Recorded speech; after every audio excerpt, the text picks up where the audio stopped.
Det vi skal se på med den her lille video, det er hvordan man laver regression i Maple. Jeg har taget en gammel eksamensopgave frem, som handler om noget med elforbrug af frysere i årene 1988 til 2000. Og lad os prøve at gå i gang med opgaven.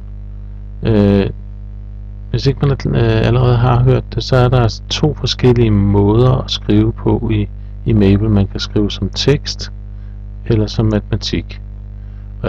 Da man skal jo forklare, hvad det er, man gør, så starter vi lige med at skrive, hvad vi vil starte med at gøre. Allerførst vil jeg læse de tal ind, vi har her i nogle lister, hedder det i Maple. Så jeg indtaster antal år efter 1988. Det står der heroppe, at x skal være her. Som skal vi kalde den som første koordinat.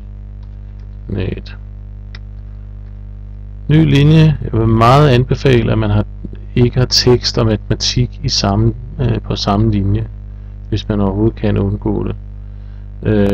Og den kan vi kalde år. Og når man skal definere noget, når Maple skal huske et eller andet, så hedder det kolon lige med. Sådan der. Og hvis man skal lave en liste af tal, så skal Maple have sådan nogle kantede parenteser her. Og så skriver jeg tallene herinde imellem.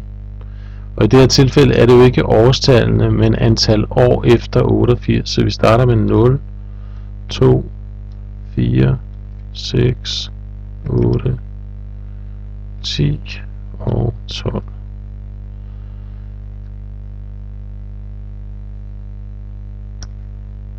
Og nu glemte jeg noget. Jeg glemte faktisk, at alle opgaver bør jeg starte med at skrive restart, og jeg bør skrive, det er jeg simpelthen nødt til, at skrive with gym.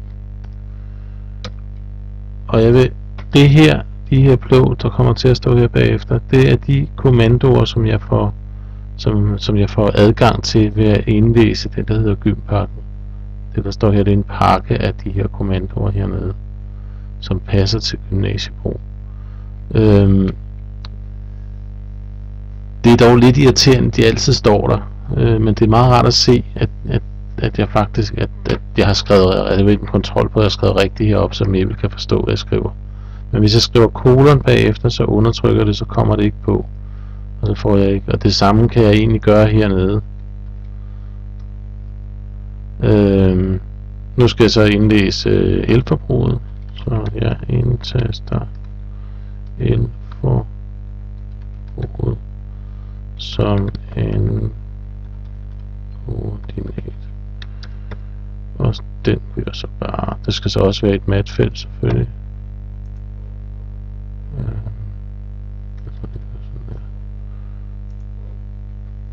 L og igen kantede parenteser, taster jeg dem ind her.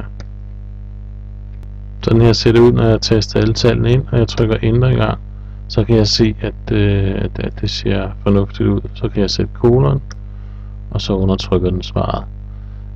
Nu vil jeg jo gerne lave lineær regression, og jeg vil lave lineær regression, fordi jeg kan se, det er en lineær model.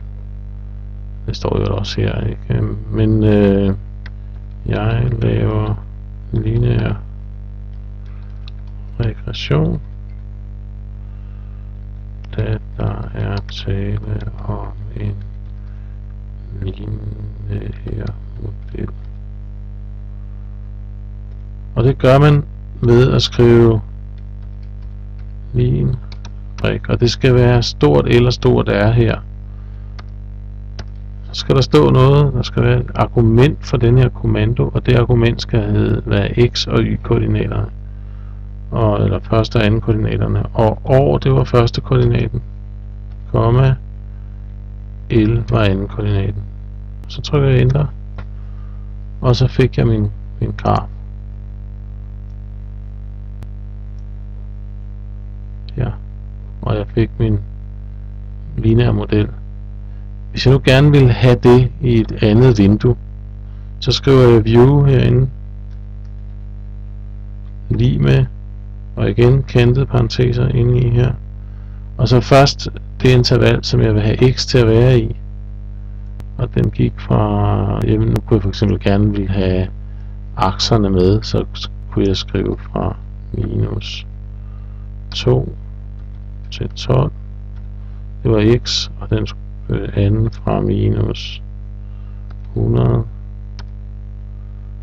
til 700.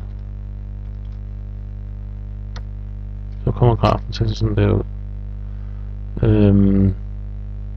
Så man kan altså få lov at styre hvilket vindue man ser den her graf i. Jeg kan måske være interesseret i at skrive noget på akserne. Det hedder labels. Der vil jeg skrive tekst, så jeg vil skrive år efter 1980. Og jeg vil måske gerne skrive noget på y-aksen også.